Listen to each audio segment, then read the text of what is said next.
we have a leaky def seal that I'm gonna attempt to replace. So I jacked up the car. Just want to show you guys where it leaks from. It's on the drive shaft, and the leak is coming from right here. So I'm gonna take out the axle, and then so I have access to the seal, so I have to take this one out too. I'll replace it and I'll show you guys how it's done.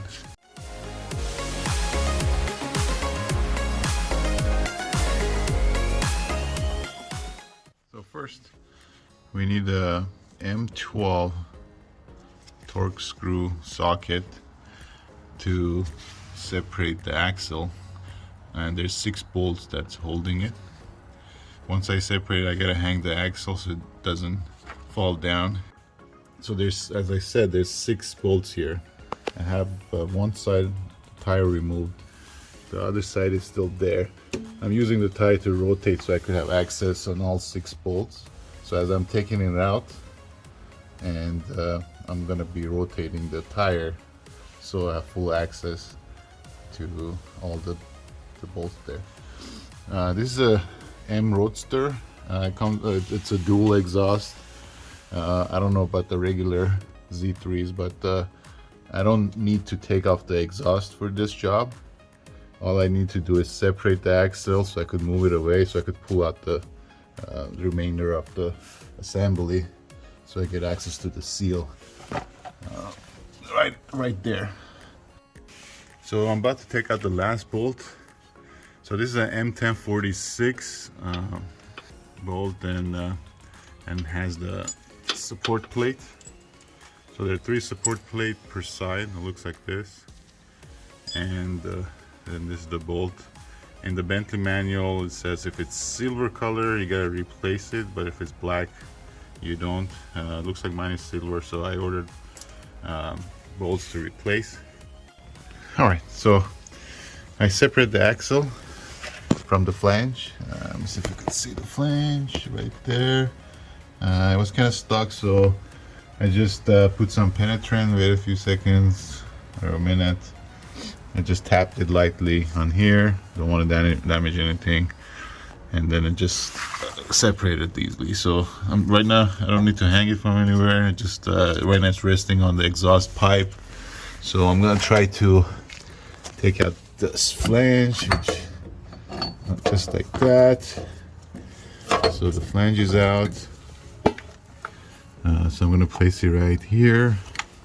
So the seal, I don't know if you could see it, it's somewhere inside there. I'm gonna try to attempt to take it out, but first there's a ring inside here that holds this shaft inside. You see that groove right there? So that's what it's holding, this whole piece inside the differential. So I'm gonna take the ring out. I already ordered parts. You want to change it to replace it with new ring along with the seal. I tried to see if I could take out the seal without removing this housing or the cap flange. I wasn't able to, so I took out the 6 bolts.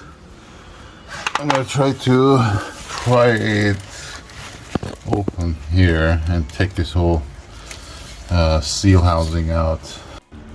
Alright, so with a little bit of persuasion, I was able to take out this housing, the seal housing. The seal's right there, the back side towards the def, and then this is the front side towards the axle. 6 bolt. I'm gonna take out on the bench, try to clean it, replace the seal. I'll try to film the replacement process, and that's def inside the def. Luckily, I don't know if the oil level is low or not. I'm gonna check that later on once I put everything back. I had no spillage, as you can see. I cut the flange here. I'm gonna take this flange out of the way. So I'm gonna hammer this out. I made a special tool. I'm sure they sell something that will, but it's a plastic. I had a It was machined to the size. So before I hammer this out, I'm gonna mark the location. So let me clean it up a little bit.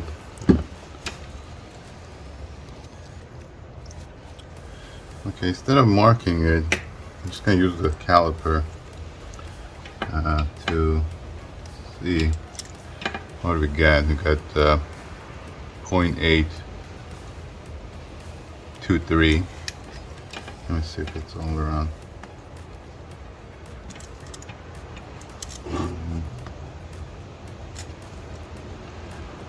Looks like it's different. Maybe that's why it was leaking. Maybe it was not installed properly. I got 0.800.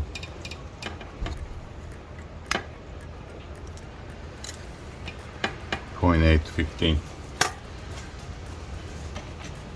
So I'm gonna write it down 0.815 or 0.810 and try to get it out. So one thing to note, there's a relief valve.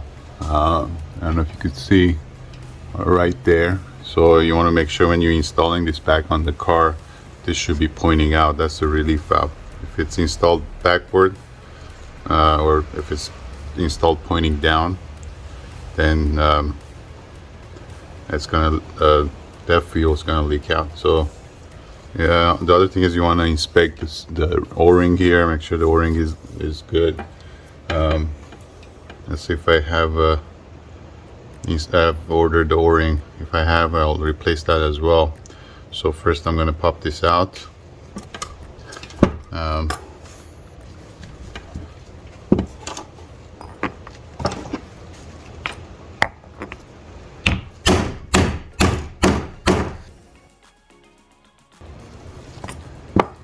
Alright, so I'm gonna check make sure it's clean and put the new seal back on. So I have ordered one o-ring for this, so I'm just gonna pick this out. Just keep in mind it's my first time doing it, so I just pause it, make sure I could do it right. I could take it out. So there you go. This is the new one, this is the old one. Put that aside. So anytime you put o-ring, have some extra def oil,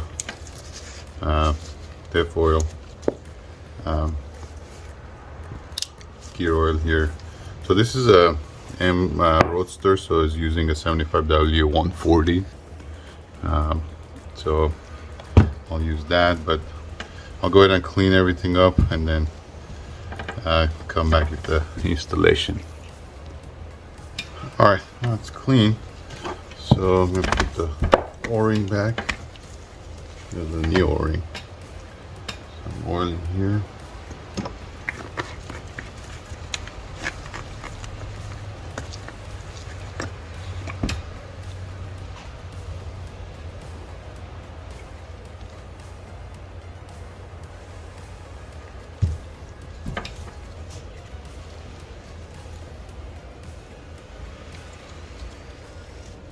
Sure, lubricate this all side.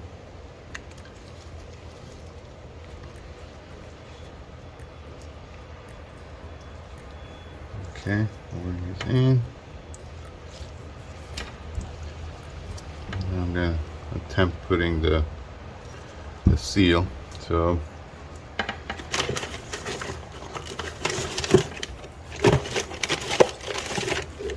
I got the seal from Beamer World. I did pay for it. I got two for each side, but right now I'm just gonna do one side.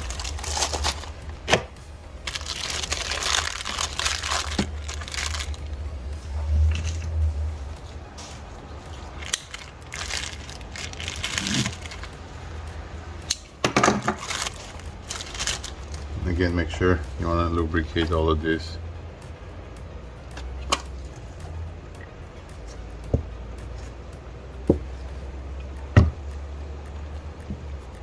and lubricate here, and then lubricate the seal. All right, so got the seal all looped up. Gonna attempt to put this in.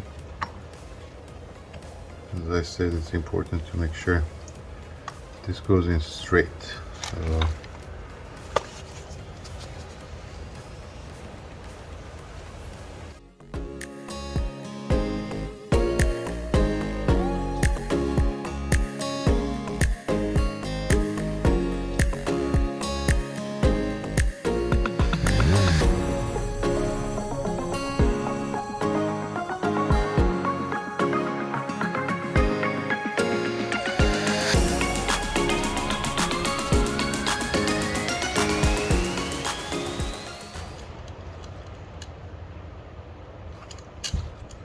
looks about even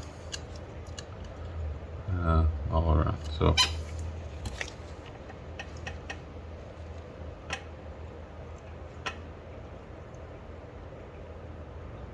all right, so this part is ready to go back in the car. Okay, back here, putting everything back. So I put this seal housing here.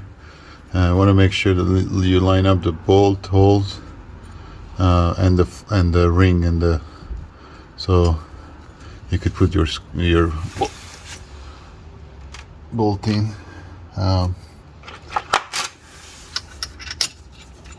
So I went in a little bit. It's not all the way sitting, but I want to make sure the screws, the holes are lining up with the housing. So once everything's good, I'm gonna tap it in a little bit more and then go ahead and tighten this. So just an update, this snap ring, or the ring, has to go inside the housing groove, not on the shaft. So I'm gonna take this off, put it on the housing groove, and then try to put this back. Because when you have it on here like this, you can't put it inside the housing. So I'm gonna go ahead and remove it and then go back under the car and install it. All right, so I had the ring installed inside the housing. I just put this flange back in and just slide it all the way in. You want to make sure the opening of the ring is pointing down, and then push this in, and then it'll easily go. You want to make sure the gearing, they line up. You don't want to force it in. You could rotate a few degrees to line up the gears, and then just slide it all the way back. Now this is locked in because of that snap ring. So now all that's left is put the axle back. I'm gonna put the new bolts that I purchased from BMW, and then we're gonna have to torque this to 59 foot-pound. All right, all the bolts are in and torqued. You gotta torque it to 59 foot-pound or 80 Newton meter. You probably need like assistant to hold the wheel on the other side while you're torquing, and all done.